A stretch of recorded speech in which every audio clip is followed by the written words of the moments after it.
আমি সোমা রায়চৌধুরী। আশা করি আপনারা সবাই ভালো আছেন, সুস্থ আছেন। আজ আমি আপনাদের সামনে কবি সুকান্ত ভট্টাচার্যের 18 বছর বয়স কবিতাটি পাঠ করে শোনাব। এই কবিতাটিতে কবি মোটামুটি 18 বছর বয়সের ছেলে মেয়েদের জীবনের আবেগ, আকাঙ্ক্ষা ও উদ্দামতার কথা তুলে ধরেছেন। আমিও বিদ্যালয়ে বহুবার ছাত্রছাত্রীদের সঙ্গে আলোচনা করেছি এই বয়ঃসন্ধিক্ষণে ছেলে মেয়েদের যে শারীরিক ও মানসিক পরিবর্তন হয় সেই বিষয়ে। এই বয়সটা এমনই এক বয়স যে বয়সে ছেলেমেয়েরা শারীরিক ও মানসিক সব দিক থেকেই এগিয়ে থাকে, কিন্তু ঘাটতি থাকে অভিজ্ঞতার। সেই অভিজ্ঞতার অভাবে তারা জীবনে বহু ভুল পদক্ষেপ নিয়ে ফেলে। এই বয়সেই ছেলে মেয়েদের জীবনের মোড় ঘোরার সময়। কেউ ভালো দিকে তার জীবনকে নিয়ে যেতে চায়, আবার কেউ বা অভিজ্ঞতার অভাবে তার জীবনকে তছনছ করে দেয়। সেই রকমই একটি কবিতা আমি আপনাদের পাঠ করে শোনাব। কবিতার নাম 18 বছর বয়স, কবি সুকান্ত ভট্টাচার্য। 18 বছর বয়স কি দুঃসহ, স্পর্ধায় নেই মাথা তুলবার ঝুঁকি।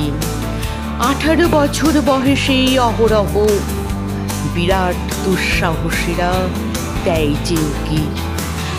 18 বছর বয়সের নেই ভয়, পদাঘাতে চায় ভাঙতে পাথর বাঁধা। এ বয়সে কেউ মাথা নোয়াবার নয়। 18 বছর বয়স জানে না কাদা, এ বয়স জানে রক্তদানের পুণ্য। বাষ্পের বেগে স্টিমারের মতো চলে, প্রাণ দেওয়া নেওয়া ঝুলিটা থাকে না শূন্য। সপে আত্মাকে শপথের কোলাহলে।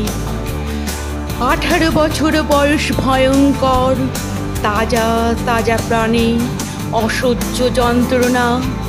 এ বয়সে প্রাণ তীব্র আর প্রখর, এ বয়সে কানে আসে কত মন্ত্রণা।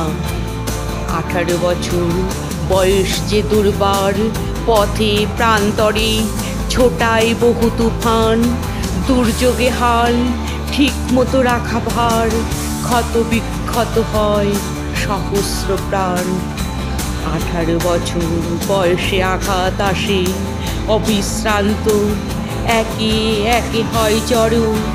এ বয়স কালো লক্ষ দীর্ঘশ্বাসে, এ বয়স কাঁপে বেদনায় থর থর। তবু 18 শুনেছি জয়ধ্বনি, এ বয়স বাঁচে দুর্যোগে আর ঝড়ে।